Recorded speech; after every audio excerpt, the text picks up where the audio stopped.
time this morning on the front page of the national dailies. But just before we wrap up our conversation, let me come back to you, Marvel Joseph. The NLC, the TUC have said nothing is going to stop them from embarking on um, the planned nationwide strike on the 3rd of October. What is your stake? Well, Francis, you see, it's a complex situation, and one sees on the other hand that, of course, things are very difficult, and the NLC are asking for certain things to be done, like the wage award that they're asking for. They're asking for tax issues to be removed from, give them some relief in tax. I am looking at it as we should think of Nigeria first. We should think of where we are first. The situation right now is such that the economy is not smiling at all. The economy is quite bad, and you could imagine when in the heat of this we have this kind of strike that is being planned. Don't forget, NLC is talking about shutting down the economy completely. That means we may not even have power. We may not even have petrol. Nupeng has said they are going to join, and of course, lives may be lost if the health workers join this strike, as they have promised to join. And I'm wondering, all the essential services may be affected. And when you shut down the economy of a country like Nigeria for 1 hour, for 2 hours, for days, you can imagine the loss that we are going to suffer in this country.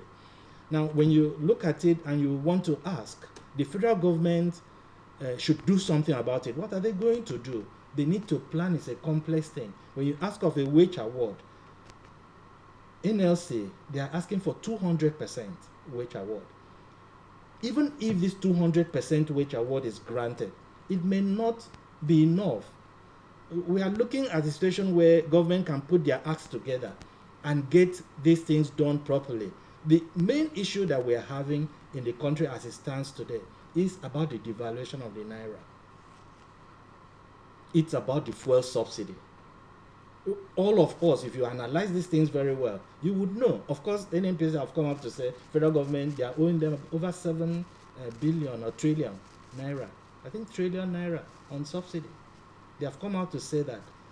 What's the effect of that? It means that federal government, they still subsidy, they're still going to pay the subsidy.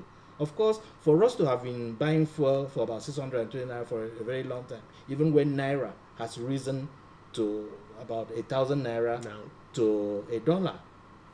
Now we would know that, of course, fuel price should have also increased, but it has not increased. So what is happening? Federal government must be paying subsidy. That is why it is only NNPC that are being able to import fuel in recent times. These are issues that we really need to look at. What can be done? The floating of the naira is an issue. We had thought that it's a good system, it's a good thing to be done, because of course you expose naira to this. Why? Because we are having income from oil sales. The crude oil is almost hitting $100 presently. So when you look at it, it should be an advantage to Nigeria, but no, it is not an advantage, because it is sapping out whatever would have been coming to the common man through this transportation issue. You know, the price of diesel is rising up. The impact is such that manufacturing companies are closing down. We are having job losses, because if you are not working as a country to make sure that you are productive, this is what you are going to get. okay, so shortly, because we're running out of time, before we go, what would be your advice to the NLC, the TUC, and the federal government? Would you subscribe to us going on a nationwide strike now? Yes, we know No, the no, situation no. is biting, but will that further drive Nigerians to more hardship, or it would help? And on the part of the federal government, because it seems like so far they have not been showing commitment to change the scenario. The life of every Nigerian is very important. If they go on that strike, we will be losing lives. Poverty has beaten so hard. Sometimes I think those in government may not really know what is going on, and in the base, in the rural areas, where how poverty is, in a manner that people are struggling to eat every day. Now, if NLC proceeds on this strike, lives must be lost. If not for the lack of care from the health agencies, health corporations, health companies, now you are going to have loss of life for people that cannot even find food to buy. There are so many people. Majority of Nigerians live from hand to mouth. Majority of Nigerians are look at a keke driver, for example. Look at a bus driver. If he doesn't go out in a day, there's no food for the house. They are not just feeding themselves. They have their children, they have their wives, they have their relatives that they may be feeding. So if you stop them from going on the street to source for means of livelihood, what are you doing to the country? What are you doing to our people? It is those people in government. If you are president and say, oh, the president should come and do this, the president will still be eating 3 square meals if he does that. But the other people may not even find food today. I'm talking about a situation of life. It's a matter of life and death. So I would have, if I have a opportunity, to tell the NLC, please don't do this. Don't go on strike at this very critical time. It is very, very critical for us to look at the economy presently and know the devastating effects that strike would have on the nation. So it is not about you're asking for wage increase. You are asking for wage award. Wage award is something that is just being given.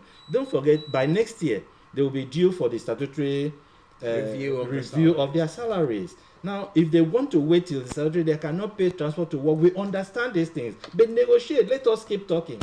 On the other hand, we'll also say the government, please see what palliatives you can bring in, see what you can put in place. But speaking deeply, let us address the floating of the naira. Let us address, because this is what is really causing the whole problem. When naira is 1,000 naira to $1, it is a big problem and it's still going up. So we should go back to address that floating of the naira. Leave fuel subsidy issue. Address this. If you address this, independent marketers can import fuel.